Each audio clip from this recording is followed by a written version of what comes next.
अब UPI payment पर भी टैक्स कटेगा। मतलब आप जो हर रोज दूध वाले को, सब्जी वाले को, अपने दोस्तों और फैमिली मेंबर्स को ऑनलाइन पेमेंट करते थे, वो अब फ्री नहीं रहेगा, उस पर भी चार्जेस कटेंगे।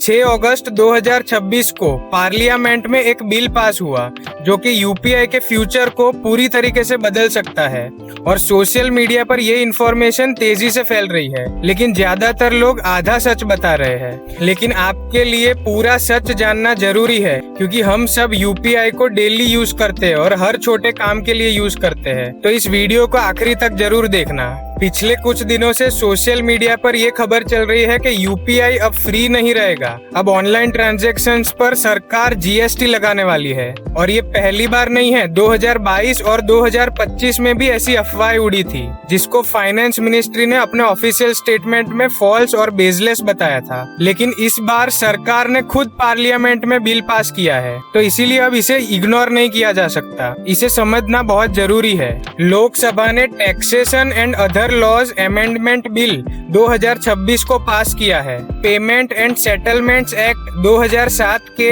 सेक्शन 10A का एक हिस्सा बदलता है। 2007 के सेक्शन 10A के मुताबिक कोई भी बैंक या फिर पेमेंट कंपनी यूपीआई ट्रांजैक्शंस पर कोई भी चार्ज नहीं ले सकती, डायरेक्टली या फिर इनडायरेक्टली। यानी लीगली उस चार्जेस पर बैन था, लेकिन अब सरकार ने उस बैन को हटा दिया है। तो अब सरकार फ्यूचर में यूपीआई पेमेंट्स पर चार्जेस लगाने का परमिशन दे सकती है। लेकिन यहाँ समझने वाली इम्पोर्टेंट बात यह है कि इस बिल के बनने के बाद तुरंत ही कोई चार्जेस नहीं लग जाएंगे। ये बिल सिर्फ एक दरवाजा खोलता है और एक्चुअल चार्जेस लगाने के लिए सरकार को अलग से एक नोटिफिकेशन जारी करनी पड़ेगी जिसमें चार्जेस का एग्जैक्ट रेट और किस ट्रांजैक्शंस पर कितना चार्ज लगेगा वो सब मेंशन करना पड़ेगा। और अभी तक ऐसी कोई नोटिफिकेशन जारी नहीं की गई है, मतलब तुरंत ही ये चार्जेस एप्लीकेबल नहीं है। अब ये बिल बनाया क्यों गया, इससे समझने से पहले हमें समझना पड़ेगा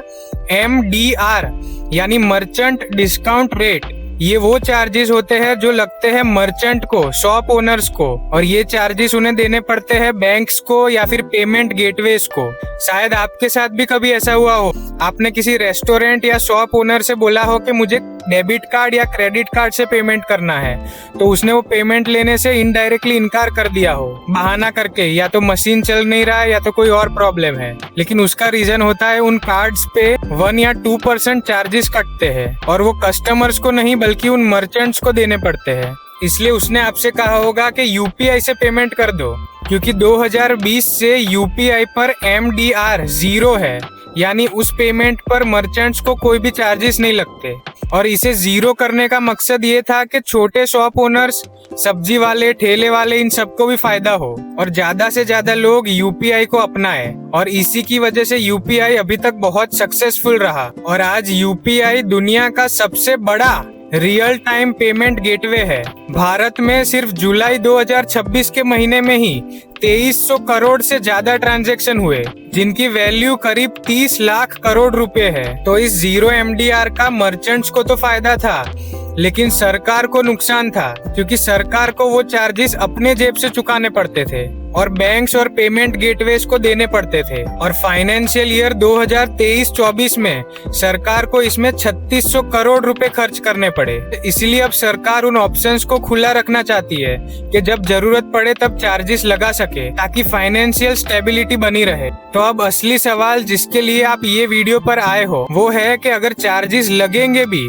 तो किसको लगेंगे और कितने लगेंगे। रिपोर्ट्स के मुताबिक अभी जो स्ट्रक्चर डिसाइड हो रहा है उसमें अगर 2000 रुपए से ज्यादा का मर्चेंट ट्रांजैक्शन किया जाए तभी वो चार्जेस लगेंगे, और वो भी 0.25 से लेकर 0.40% के बीच में। और ये चार्जेस वो मर्चेंट पे करेगा, चाहे वो मर्चेंट पेट्रोल पंप वाला हो, सब्जी वाला हो, शॉप ओनर हो या फिर रेस्टोरेंट ओनर हो। कस्टमर्स को ये चार्जेस नहीं देने हैं। अब आपके मन में ये सवाल होगा कि मर्चेंट्स को इतने चार्जेस कट रहे हैं तो वो अपने चार्जेस उन कस्टमर से ही वसूल करेंगे अपने प्रोडक्ट्स या सर्विसेज के दाम बढ़ाकर। जो कि काफी हद तक सही भी है। कितने मर्चेंट्स ऐसा करते भी है और कर भी सकते हैं, पर यहाँ पर मुद्दा ये नहीं है। मुद्दा है कि बात चल रही थी कि नॉर्मल यूजर्स को वो यूपीआई चार्जेस पे करने पड़ेंगे। यानी मैं अपने किसी फैमिली मेंबर या दोस्त को 100-200 रुपए का पेमेंट करता हूँ तो मुझे उस पर चार्जेस देने पड़ेंगे। तो ऐसा बिल्कुल नहीं है। चार्जेस सिर्फ मर्चेंट या बिजनेस ट्रांजैक्शन पर ही लगेंगे, और वो भी कस्टमर्स को नहीं, मर्चेंट्स को।